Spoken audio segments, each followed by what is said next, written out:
Assalamualaikum warahmatullahi wabarakatuh. Perkenalkan, nama saya Cindy Anggraini dengan NIM 20101071 dari kelas MPS 20. Di sini saya akan membahas sedikit tentang banyaknya makroekonomi dengan tema jelang Idul Fitri, inflasi dan pergerakan mudik menjadi sorotan.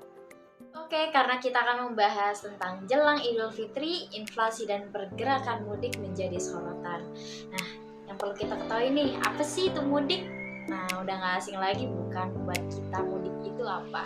Mudik itu udah jadi bagian dari sejarah bangsa Indonesia ya, karena ritual tahunan itu udah pasti terjadi, dan ini adalah salah satu momen bagi banyaknya orang buat ketemu keluarga yang jauh sih. Nah, setelah itu kita bisa ngelakuin deh apa yang mau kita lakuin di sana. Contoh kecilnya itu silaturahmi dari rumah saudara ke rumah saudara lainnya. Akan tetapi nih, mudik ini juga menjadi sorotan banyak pihak yang bersangkutan karena dalam proses ini melibatkan banyak hal, mulai dari perbankan, pemerintah, swasta, dan lain-lain. Kenapa sih mudik ini bersangkutan dengan mereka? Mau tahu kan? Yuk disimak dengan baik. Oke, kenapa mudik ini bersangkutan dengan mereka? Yang pertama tadi kita membahas perbankan ya. Dengan adanya tradisi mudik ini, maka bank perlu menyediakan banyaknya uang tunai untuk para nasabahnya karena akan ada banyaknya nasabah yang ingin mengambil uangnya untuk keperluan mudik mereka lah ya. Nah, yang kedua itu ada pemerintah. Pemerintah itu harus melihat-lihat dan mengcross-check infrastruktur terutama jalan dan jembatan yang menjadi penghubung dalam tujuan para pemudik itu. Nah, yang ketiga ada swasta. Perlunya penyediaan nikah kebutuhan lebaran dan berbagai pihak lainnya deh ya. Nah, begitu banyak pihak yang terlibat dalam mudik sebagai proyek nasional yang rutin setiap tahun ini, tradisi mudik pun menjadi salah satu tradisi jumlah uang beredar yang sangat tinggi. Jadi secara teori, mudik ini akan memicu inflasi. Banyak pengamat juga yang memperkirakan puncak inflasi itu akan terjadi pada saat lebaran dan menjelang akhir tahun. Dan ini adalah masa-masa yang perlu diwaspadai.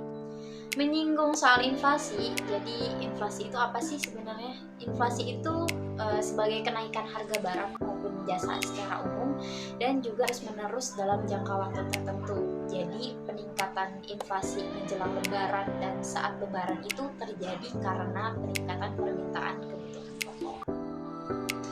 Oke, karena adanya ritual mudik ini, maka kabarnya jadwal Kereta Api Indonesia jual tiket mudik dan prediksi inflasi semester 2 pada tahun 2023. Dimulai pada tanggal 26 Februari, Kereta Api Indonesia buka penjualan tiket mudik Lebaran 2023. VP Public Relations Kereta Api Indonesia, yaitu Johnny Martinus, menjelaskan untuk penjualan tiket angkutan Lebaran tahun ini. Pihaknya mulai menjual tiket H-45 sebelum keberangkatan. Nah, pada tanggal 26 Februari 2023 yang lalu, pelanggan sudah dapat membeli tiket keberangkatan pada tanggal 12 April 2023. Lalu pada kondisi selain di luar masa angkutan Lebaran, Kereta Api Indonesia ini menerapkan kebijakan untuk penjualan tiket kereta api jarak jauh mulai H-30 sebelum keberangkatan. Dan kabarnya, BI yakin tingkat inflasi turun ke 3,5% pada semester ini. Bank Indonesia optimistis laju inflasi akan terjaga pada kisaran 2 hingga 4% pada semester ini. Gubernur Bank Indonesia Peri Warjio menyampaikan bahwa hingga Januari 2023, laju inflasi domestik telah menurun lebih cepat dari perkiraan sebelumnya pada Januari 2023. Inflasi indeks harga konsumen atau disingkat dengan IHK tercatat rendah sebesar 0,34% secara bulanan. Setelah beberapa hari yang lalu, kabarnya makin menipis penjualan tiket kereta api mudik, yaitu sudah mencapai 44%. PT Kereta Api Indonesia mencatat tiket kereta api jarak jauh untuk mudik lebaran telah terjual senilai 1.360.904 tiket atau 44% dari total keseluruhan tiket yang disediakan. Berdasarkan keterangan tertulis Kereta Api Indonesia, saat ini tiket kereta api jarak jauh untuk mudik lebaran masih tersedia sebanyak 1.704.500 tiket. Jumlah ini akan terus berkurang sebab saat ini penjualan tiket kereta api jarak jauh untuk mudik lebaran masih terus berlangsung. Nah, adapun penjualan tiket untuk periode sebelumnya, sebelum lebaran didominasi oleh penumpang dari arah barat, Jakarta, Bandung, menuju arah timur, Jawa Tengah, dan Jawa Timur. Daftar perjalanan kereta api yang masuk 10 besar dalam okupansi yang telah dipesan diantaranya. Sementara berdasarkan tanggal keberangkatan kereta api yang menjadi favorit di pesan, yang diantaranya itu yang pertama di tanggal 20-25 April 2023 73%, yang kedua tanggal 19-24 April 2023 70%, dan yang terakhir ada tanggal 21 April 2023 69%. Oke, lalu dikabarkannya Mendagri minta seluruh pemerintah daerah melakukan langkah konkret jaga tingkat inflasi daerah. Mendagri Tito Karnavian dalam arahannya meminta seluruh pemerintah daerah untuk melakukan langkah-langkah konkret dalam menjaga tingkat inflasi daerah. Hal tersebut disebabkan kenaikan harga barang dan jasa menjadi perhatian masyarakat, dan ketersediaan barang dan jasa terutama yang berhubungan dengan bahan pangan, karena kebutuhan pangan ini merupakan kebutuhan yang paling dasar ya.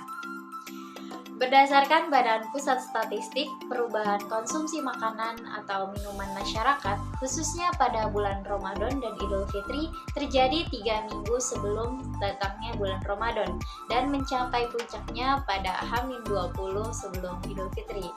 Akhir efek Ramadan terlihat sekitar H-2 sebelum Idul Fitri, yang kemudian itu beralih ke konsumsi transportasi, yaitu mudik, dan akan berakhir lagi pada H+15, yaitu setelah Idul Fitri. Dari data SP2KP Kemendag, 3 komoditas yang akan cenderung meningkatkan konsumsinya di bulan Ramadan dan sudah mulai menunjukkan peningkatan fluktuasi harga, yang diantaranya itu daging sapi, daging ayam ras, dan cabai merah. Inflasi bisa terjadi jika semua yang seharusnya berjalan dengan lancar namun tidak dapat dijalankan. Ada beberapa yang bisa kita lakukan agar terhindar dari inflasi. Maka seharusnya lebaran ini jangan ganggu distribusi logistik agar terhindar dari inflasi. Momen lebaran tidak boleh mengganggu aktivitas distribusi logistik karena peniadaan distribusi barang atau logistik menyebabkan kelangkaan barang di daerah-daerah, sehingga harga pun naik dan memicu inflasi. Jika logistik terganggu, apalagi yang terkait kebutuhan sehari-hari, termasuk aktivitas pembangunan, dan yang lain sebagainya gitu ya, akan mempengaruhi kehidupan masyarakat, bahkan bisa mempengaruhi kinerja ekonomi dan inflasi. Jika itu terkait barang-barang ekspor, kebijakan pelarangan angkutan barang pada saat lebaran tersebut jelas akan membuat produk-produk Indonesia ini akan kalah saing. Hal itu disebabkan pada saat yang ditentukan barang-barang itu tidak ada di pasar gitu. Nah, selain itu harganya itu akan menjadi tidak kompetitif lagi karena menjadi lebih mahal dan lebih mahal dari para pesaing lain. Oke, berita terbaru untuk para pemudik, tarif tol tak naik saat mudik lebaran. Pemerintah memastikan harga tol tak akan naik jelang lebaran. Sebelumnya, sejumlah pengelola tol memberi indikasi adanya kenaikan tarif. Namun, Kepala Badan Pengelola Jalan Tol yaitu BPJT, Danang Parikesit, menegaskan tak akan ada penyesuaian tarif tersebut. Sekitar 25 ruas tol dikabarkan akan melakukan penyesuaian tarif pada 2023 ini. Salah satunya kenaikan pertama tahun ini tarif tol Tangerang Merak pada 3 Januari 2023. Pada pasal 48 ayat 3 dan 4 Undang-Undang Nomor 2 2022 tentang perubahan kedua atas Undang-Undang Nomor 38 2004 tentang jalan, penetapan, evaluasi, dan penyesuaian tarif tol dilakukan setiap 2 tahun sekali. Ini dilakukan berdasarkan pengaruh laju inflasi daerah masing-masing dan evaluasi pada pemenuhan standar pelayanan minimal, yaitu SPM, jalan tol.